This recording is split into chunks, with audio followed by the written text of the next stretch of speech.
Well, good morning, everybody. God bless you. May the joy of the Lord rise among us. May the exuberance of sinners saved by the blood of Jesus be evident in our lives. May we focus our attention on His call in our lives. This has been a great symposium, and I want to congratulate Jim McCormick for organizing and moderating this, and for all of the speakers and those who have sung, and particularly, may I say, to those in the booth in the back, thanks for great technical arrangements, and to one and all, I really appreciate all you've done to make this a wonderful couple of days. We've heard some great things. I have heard some things, honestly, that have touched my heart, that have inspired me, and I hope you feel the same way. And so, as this conference begins to wind down, as we draw to a close, let's really stop for a few minutes and ask ourselves, what is it that God would have us to do with what we have heard and learned this last 36 hours? Our Lord has entrusted us with a very significant degree of personal and economic and political freedom. God sent His Son into the world to be born and teach and perform miracles and be the greatest role model of all time, and then to be humiliated and tortured and killed so that He could rise again to set us free from sin, to deliver us from the evil one. And it is my considered opinion, my conviction, my strongly held belief, my innermost determination that God did not send His Son, Jesus, into the world for that reason and then be complacent that we somehow might become dependent upon or subjugated to some hodgepodge of programs that claim to help people by making them dependent on the government. I thought what Star Parker had to say, and David Hasani and others who have spoken, was right on target. And it's a message which is not well understood by all of our fellow citizens, but larger and larger numbers are beginning to get the idea that very often the government programs which are brought to us with the idea that this is going to help people do not end up being part of the solution. They are, in fact, the problem. The reason families are breaking up is in large measure because of the welfare program that Star Parker spoke about, that I mentioned yesterday. It is nothing to brag about that we have 49 million people dependent on food stamps. We could begin to brag if that number would go the other way, as people become more self-sufficient, better able to care for themselves, more economically independent. And so I believe God is calling on us to help create a political climate in this country in which we will begin to get rid of the programs that make people dependent and begin to emphasize those that call them forth to freedom and independence under God. Well, as I spoke yesterday, I promised to give you several quite specific, concrete, actionable ideas about how you can be part of that process. And so I'd like to do that now. In fact, I'm going to give you 10 quite specific ideas. First, be informed. If a nation expects to be ignorant, Thomas Jefferson said, and free in a state of civilization, it expects what never was and never will be. It never will be. If we're going to be free, if we're going to be prosperous, if we're going to be a successful country, that requires that all of us, citizens, voters, people who are part of the public square, be well informed. With personal freedom and the fate of the greatest nation on earth at stake, I urge you, be informed. I must tell you that for those of you whose entrance into the public square is recent or yet in the future, you are going to be stunned by how little some of our fellow citizens actually know. In a recent survey, a large number of people affirmed that the sun rotates around the earth. Following the Obamacare decision, 3 days after the Obamacare decision, a news poll showed that a plurality of people who were surveyed were aware of the outcome. Some didn't know, others were unsure, but a significant number said, yes, the Supreme Court acted, but they were convinced that the Supreme Court had done exactly the opposite of what had actually happened. In another recent poll, I'm not making this up, by the way, in another recent poll, about 25% of those who were surveyed could not name the country which is adjacent to the United States of America, just to the south across the Rio Grande River. And in another poll, there was a very significant number of people who couldn't name even one member of the court of the United States Supreme Court, and yet could name 2 or 3 judges on American Idol. Here's how bad the situation really is. What happened on the 4th of July? The 4th of July. In what year? Which year are you talking about? Be more specific. Who is the current vice president?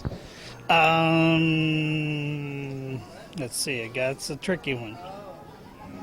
I don't know. Obama. And That's embarrassing. where was Obama born? I'm not the United States. Florida, I guess. Oh, Germany. North Carolina. Who is the commander-in-chief for the U.S. military? I have no idea. Who was the first president? I don't remember. Okay, who lives at 1600 Pennsylvania Avenue? I have no idea. Okay, who lives on a pineapple under the sea? SpongeBob SquarePants. Good, good. I'd like to know what university these respondents are associated with. Christian charity forbids me from telling you the answer to that. But I promise you there wasn't anybody from CCU on that list. I mean, the reality is, and I don't mean this uncharitably, but some of those people really look like dummies. What year did Wisconsin become a state? No? Some extreme examples, but the reality is many of our fellow citizens are not very well informed, and it is absolutely crucial, if we're going to turn things around for our country, that we know what we're talking about. Be informed. Now, in a lot of cases, that's easier to say than to do. How do you get the information you need about the issues of public policy and the direction of the country and the candidates and the parties? Well, first of all, I want to suggest to you that you read the newspaper. I think everybody ought to read the newspaper every day. I think you ought to read the Denver Post. And if you do, you'll get a sort of moderately liberal point of view. So you shouldn't just read just that newspaper. I agree with David Hasani yesterday, who said we ought to read a range of things, a range of opinions. It is very hard to read any single publication or watch any single TV show and get a balanced point of view. So I say read the Denver Post and you'll get kind of a liberal point of view. I don't know if it's accessible to you, and I regret this. The best newspaper in the world, in my opinion, is the Wall Street Journal, which has sort of liberal news pages but conservative editorial pages. It's a very good paper, and there are some others. It's easier to get a balanced point of view on television. I would encourage you to watch Fox News if you'd like to see what the conservatives are thinking. You'll hear Sean Hannity and Greta Van Susteren and Bill O'Reilly. And I would also encourage you to watch MSNBC and CNBC and hear Rachel Maddow and Chris Matthews, and then draw your own conclusions. These are kind of the polar opposites, and they're on every night. And if you say, and I'm not saying, by the way, listen to both and then split the difference. I'm saying listen to both and draw your own conclusions. Come to campus events like this. You know, this symposium is the largest event we have each year, and yet all the time the Centennial Institute and other organizations on campus are presenting speakers who've got a lot to say. I encourage you to take advantage of everything you can. You won't agree with every speaker. We have speakers that represent a range of viewpoints, Democrats, Republicans, liberals, conservatives, but I encourage you to come and listen and learn what's going on, to be informed. Now, our speaker yesterday, David Hasani, used to write for the Denver Post and is now a writer for a publication called Human Events. I've been reading that particular publication for about a half a century, and it's a fact, I think, that almost all of the opinion leaders in news, in journalism, in politics, at least on the conservative side of the scale, would see that publication. Ronald Reagan once said it was his favorite newspaper, his favorite magazine, I think he actually said, of all the others that he read. And so if you're looking for something to balance off what you may hear in liberal media, that would be a good opportunity. Now, at the luncheon yesterday, I promised that I was going to make it possible for 100 CCU students, faculty, and staff to get a free subscription to that publication. And here's how you do it.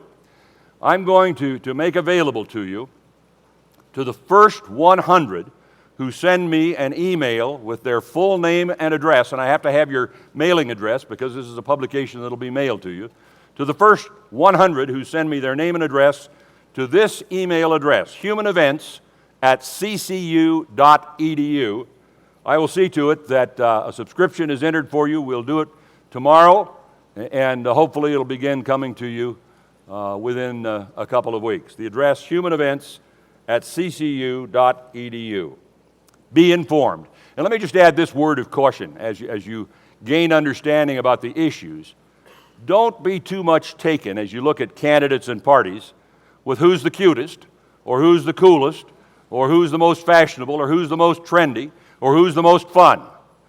Those really aren't the factors that are going to determine the destiny of our country. If you were drowning, you'd want to be seen by whoever was the lifeguard that had the most record of successful rescues. And it wouldn't matter that much how they looked in a bathing suit.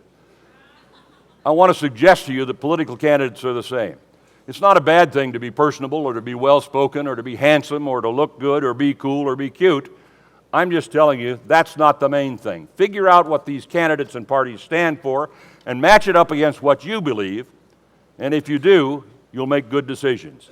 Second, take a stand. I want to echo what Dr. Sid Buzzell said yesterday. Study the Manhattan Declaration, and I think as you do so, you'll join more than 500,000 Americans who have already signed this declaration, who have affirmed their support for the sanctity of life, traditional marriage, and religious freedom. You can do that by going to manhattandeclaration.org, and I encourage you to do that. Study it, and if you agree, click on it to register your agreement with the Manhattan Declaration. Third, I encourage you to register and vote. I don't know if you know this, but I think it was Hannah Giles who said only about half of otherwise eligible young people will vote. The reality is that of all Americans who might otherwise be eligible to vote, only about half of them, of all ages, will actually do so. Millions of voters are not potential voters are not registered or don't vote, and included in that number are millions of evangelicals and other conservative Christians who, if they went to the polls, could change the direction of this nation in one election. Well, why don't they vote? Is it because they're shiftless? Is it because they're lazy? Well, some fraction of non-voters fit that description, but I think there's a deeper reason. I believe that in a lot of cases, the reason people do not go to the polls to vote is because they think their vote won't make a difference, that in the end, it's all just such a big, overwhelming situation that what I do won't matter. I want to dispel that right now. I want you to know just how important your vote and your active participation can actually be in the process. Here's why. Frequently, very important issues in the Board of Education or the City Council or the state legislature or the Congress of the United States are decided by very narrow margins. I mean, by a vote, we lost a vote, CCU lost a vote in the State Senate of Colorado that would have had tremendous significance to our students by a margin of just one vote in a committee of the State Senate last year. And this happens all the time. I mean, treaties are ratified or defeated, judges are confirmed or turned down by 1 or 2 or 3 votes, big issues settled by very, very narrow margins. Happens all the time, it's very common. And in many cases, those who have been elected to cast that decisive vote are very frequently themselves elected by narrow margins. Some of you in the room will remember Wayne Aspinall. He was a powerful congressman from Colorado. For decades, he more or less ruled the Interior Committee of the United States House of Representatives. When he came down the hallway, people stood up and they saluted. He was one of the big guns in the U.S. House of Representatives. When he was elected to Congress in the first place, he won by a margin of 29 votes. And when he was defeated, decades later, it was by a margin of just 30 votes. John Breaux was elected to the United States Senate by a margin of 44 votes. Imagine that. He gets the opportunity for 6 years, and it turned out to be 12 years, to vote on hundreds of important issues, many of which were decided by close margins within the Senate, and he won that by 44 votes. And then my friend Lou Wyman, who'd been a congressman, a distinguished attorney general of his state, he ran for the United States Senate, and he lost by a margin of 12 votes. Now, I'm not talking about 12 votes per county or 12 votes per precinct. I'm talking about 12 votes statewide. Anybody here from Kansas? I know there are. There's lots here from Kansas. Well, in Kansas a while back, 2 candidates for sheriff ended up on election day with the same number of votes. And what they did to settle it was they flipped a coin. You've also heard the expression, rolling the dice. Well, literally, in Webster City, Texas, recently, 2 candidates for city council ended up with exactly 111 votes each. And they settled it. The election was determined by rolling the dice. Here in Colorado, Todd Salomon won election to the state legislature by 4 votes. John Saviors, a friend of mine in Aurora, won election to city council by 3 votes. My point, and I could give you a whole bunch more stories, this is very common. My point is this: every vote counts, but more than just your vote, your active participation makes a difference, because in a race where it's only 50 votes or 100 votes or 3 votes, what you say to your fellow citizens can make a dramatic difference. Now, I want to go back to Obamacare for just a minute because it really illustrates the point. I didn't see what the final outcome was, Jim. I was gratified to see, at least when I looked, that the idea of repealing Obamacare seemed to be pretty popular, and I was glad to note that.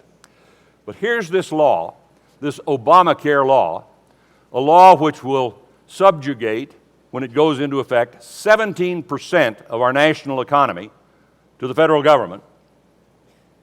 One of the most controversial pieces of legislation of all time, which proponents say will give everybody health care and save money, and which others of us believe is going to be a fiscal disaster and result in a complete loss of control by doctors and patients. But what I want to share with you now is this, that legislation went through the United States Senate and was passed by the margin of 1 vote. 1 vote. Now, would you like to know where that 1 vote came from? Well, it came from Minnesota. In the Minnesota election of 2008, Senator Norm Coleman was running for re-election against a comedian, Al Franken. 2.9 million people voted.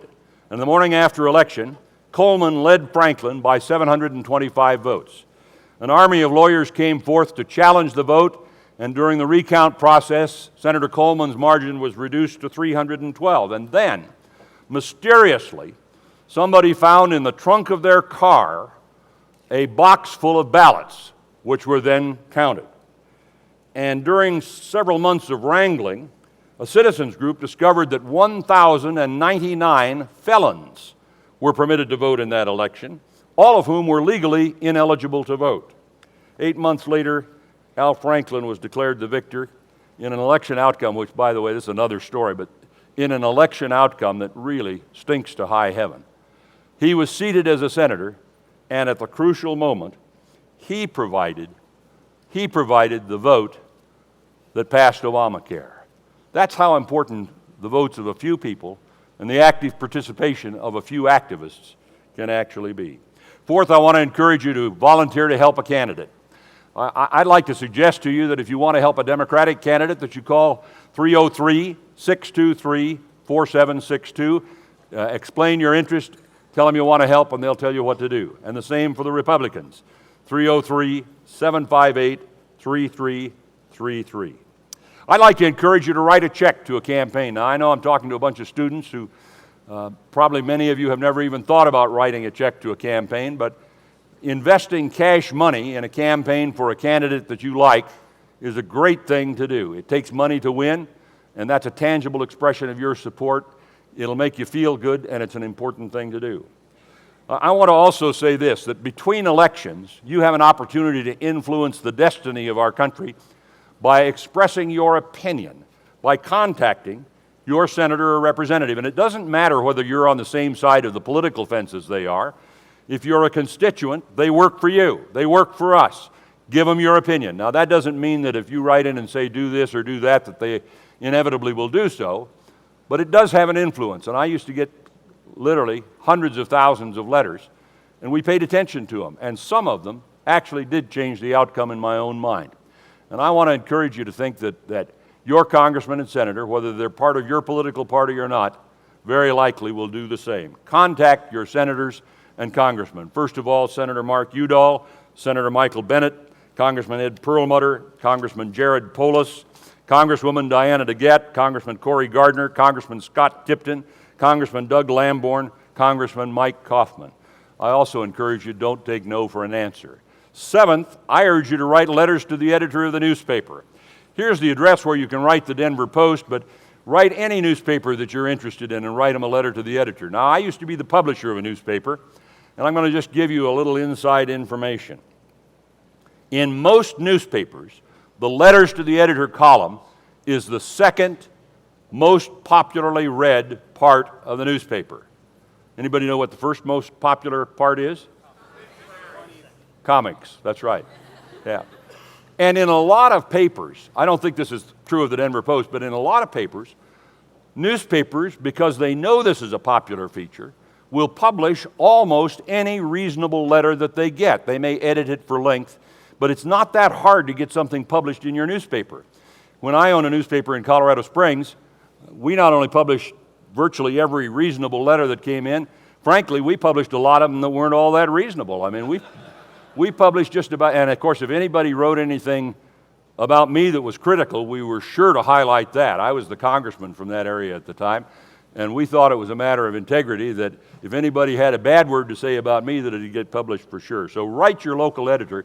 It is a way to be very influential in the process. Then I want to encourage you to call the talk shows. Listen to the talk shows. How many of you have ever listened to these radio talk shows? I'm encouraged by that. These are, believe it or not, the town hall forums, what the town halls were in the 18th and 19th century. These radio talk shows are today. So I encourage you to go to 560 and hear Laura Ingraham, and go to 710 and get Steve Kelly and Dennis Prager and Hugh Hewitt, who has been on campus, as has Dennis Prager. Go to 760 where you'll hear Ed Schultz and Randy Rhodes. They're on the liberal side. Or to 850 where you'll hear Mike Rosen or Rush Limbaugh.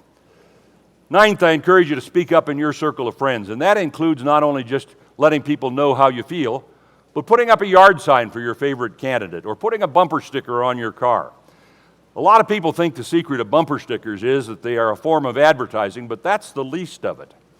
The most important thing is that if your neighbor sees your car with a bumper sticker for Schmidlap for Senate or whatever it is, they will take that for what it is, a personal endorsement. And in many, many cases, our fellow citizens really are not very plugged in to, not very plugged into the campaign. And when the time comes to vote, it'll occur to them that you endorsed Schmidlap, he must be a pretty good guy. So pass the word, speak up in your circle of friends. I also encourage you to start looking for ways to make government smaller.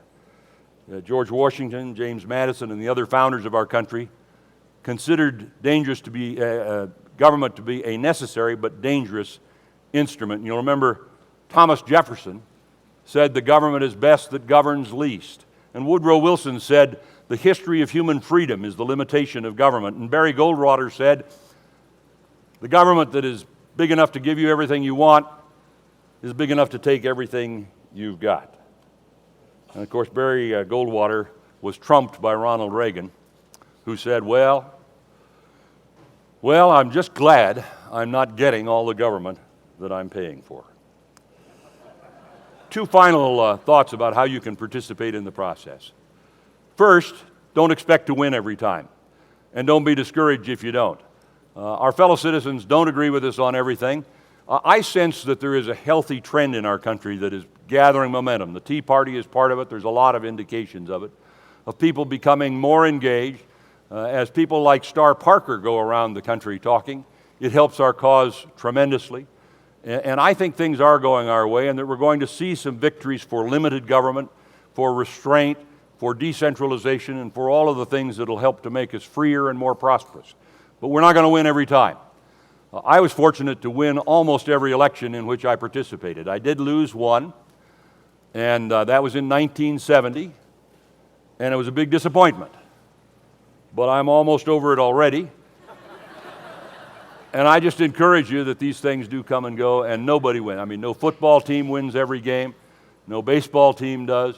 No candidate does. No set of ideas wins every time. Don't be discouraged. And finally, don't throw the mantle of Christ over anything that is purely political. You know, our highest calling, we're called to the public square. We're called to be activists in the political process to one degree or another. And I hope there'll be some people in this room who will run for public office themselves. And if you decide to do that, come and see me. I'd like to help you. I was elected to the state legislature when I was not much older than most of the students in this room. And there's no reason why we can't have people from CCU, two of whom are in the state legislature right now. Two of our alumni are in the state legislature. I look forward to the day when we'll have many more in the state legislature, on city council, when there'll be CCU alums in the Congress and in the United States Senate. And it would be a thrill to me if someday in the distant future, someone from Colorado Christian University were to run for President of the United States. Now, you may have noticed, that'd be a good idea, wouldn't it? You might have noticed that almost all of the candidates for president in both parties come from Yale. It's uncanny. They all come from Yale, and a few of them from Harvard. I'm looking forward to the day when somebody from Colorado Christian University runs for President of the United States against somebody from Biola or Wheaton or Azusa Pacific. I think the East Coast schools have had the monopoly too long. Finally, do think about running, and I'm serious about that. If you're interested, come and see me, and I'll be glad to tell you what I know about it and to be an encouragement to you. Finally, God calls us to pray for our country, calls us to pray for those in positions of authority over us, whether we agree with them or not. And he calls us in accordance with 2 Chronicles 7:14 to humble ourselves and pray. And he says that when we do, he will hear our prayers from heaven and heal our land. So, Father, first of all, we thank you. You've blessed the people of this country more than anybody. I mean, despite the imperfections of America and the limitations on our freedom, we remain very free, by historical standards, incredibly free, amazingly prosperous. You have benefited us in every way, and we thank you, thank you, thank you. Lord, we do want to follow your command to pray for those in authority over us. I ask your blessing for President Obama and for Vice President Biden, for all of the members of the Cabinet and the Congress and the Senate, for Governor Romney and for Congressman Ryan, for men and women of goodwill in both parties who are running for election this year and who serve in public office. Please guide their steps and direct their thoughts and bless the country through their actions. And Lord, as we do in Cabinet every Monday, we gather here today to confess the sins of our country as well as our personal sins. Please forgive us and heal our land. According to your promise, in Christ's name, amen. Thanks, everybody.